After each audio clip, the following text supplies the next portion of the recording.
Today, we're diving straight into a fascinating and, frankly, sobering study on the realities of climate change in smallholder agriculture in Afghanistan, specifically focusing on Nangarhar province. We always hear about climate change in the abstract, right? Macro-level data, global temperature targets, huge international summits. But what does it actually look like for the people whose hands are literally in the dirt? For the folks who rely on predictable weather just to put food on the table for their families? Well, we're going to unpack exactly that by looking at both the hard data and the lived, on-the-ground experiences of the farmers themselves. Okay, let's dive right into this. 83.22%.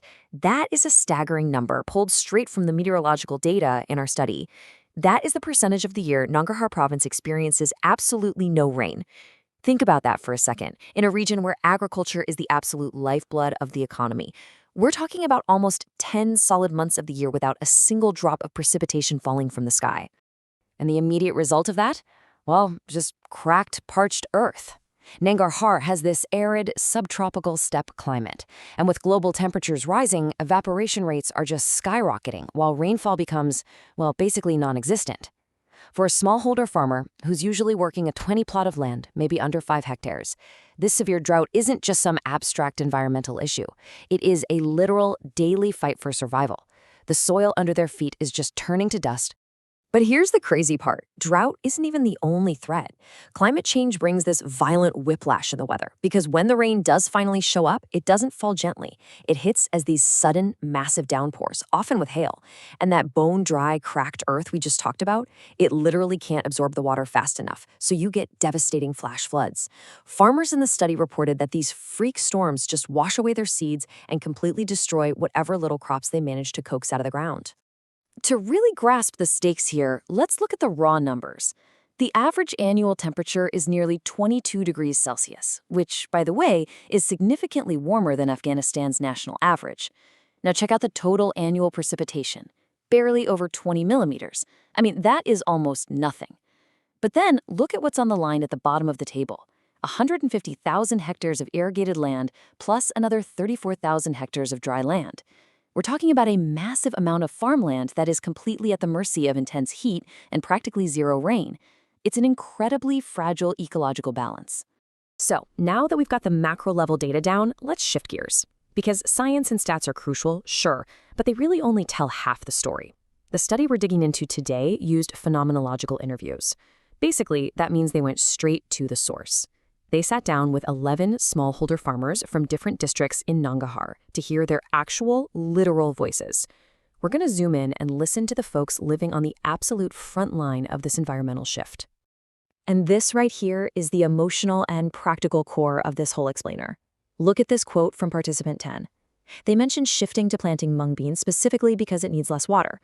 This is huge, because it shows us these farmers aren't just sitting back as passive victims. They are actively, autonomously, and honestly pretty desperately changing up their crops just to survive the water shortage. They're pivoting to drought-resistant options, showing incredible resilience even when they have almost zero resources to work with. But resilience has its limits. Participant 5 shares a pretty heartbreaking reality here. For generations, these farmers have relied on indigenous coping strategies, traditional knowledge like using ashes for soil health or pest control. But the climate is shifting so wildly right now and bringing in so many new diseases and pests that these time-tested, generations-old remedies just aren't cutting it anymore. The environment is literally changing faster than traditional knowledge can keep up. And this highlights the incredibly limited tools they actually have at their disposal. Think about it. If you're a smallholder farmer in Nangarhar, dealing with unpredictable droughts and flash floods, how are you getting your weather forecasts? How do you even find out about new agricultural threats? You're relying on a basic, battery-powered FM radio broadcast, or just word-of-mouth advice from a visiting peer. That's it. That is their main communication lifeline for vital updates. It exposes a massive gap in modern information access. Part 1. The support vacuum. Social systems failing. So the ecosystem is clearly breaking down, but it's the immense economic and systemic barriers that truly trap these farmers. Adapting to climate change isn't just about knowing what to do. It's about actually having the money to do it. A lot of these folks are operating on household incomes of between $500 and $2,000 for the entire year, and many don't even own the land they farm. So when crops fail, the steep costs of fertilizers, commercial seeds, and market-bought medicines leave them completely exposed economically. Poverty is, without a doubt, the single biggest roadblock to their adaptability. And when they finally look to institutional structures for a lifeline, the reality is just deeply frustrating. Participant 8 points out that when the government actually does provide improved seeds, they often arrive 2 or 3 months after the optimal planting season has completely passed. I mean, a delayed seed is a completely useless seed. It's a perfect, tragic example of how out-of-sync, delayed government aid can absolutely devastate a farmer's fragile livelihood. All of this leads to a really profound sense of abandonment. Participant 2 spells it out so clearly right here. No one has shared advice with us. Across all 11 interviews in the study, this feeling of total isolation was a massive recurring theme. These farmers are fighting a global phenomenon completely on their own. It underscores just how urgently we need structural, institutional support that actually makes it down to the soil level. Now, what's really fascinating is how this word cloud visually synthesizes the raw data from those interviews. Look at the words dominating their thoughts and anxieties: water, support, climate, seeds. It is literally a collective, desperate plea for the absolute basics needed to sustain agriculture. It proves beyond a shadow of a doubt that these farmers know exactly what the problem is, and they know exactly what they need to fix it. Part 2. Seeding Resilience, a Sustainable Future.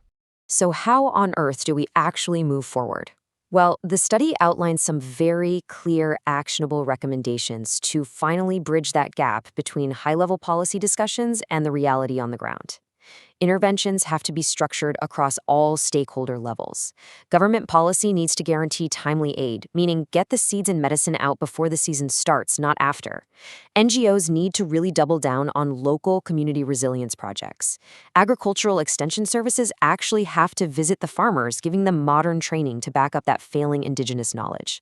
And finally, international agencies need to step in to facilitate knowledge exchange, taking successful adaptation strategies from similar climates and bringing them straight to Afghanistan.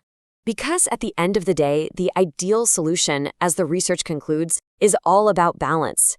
We cannot just toss out traditional resilience.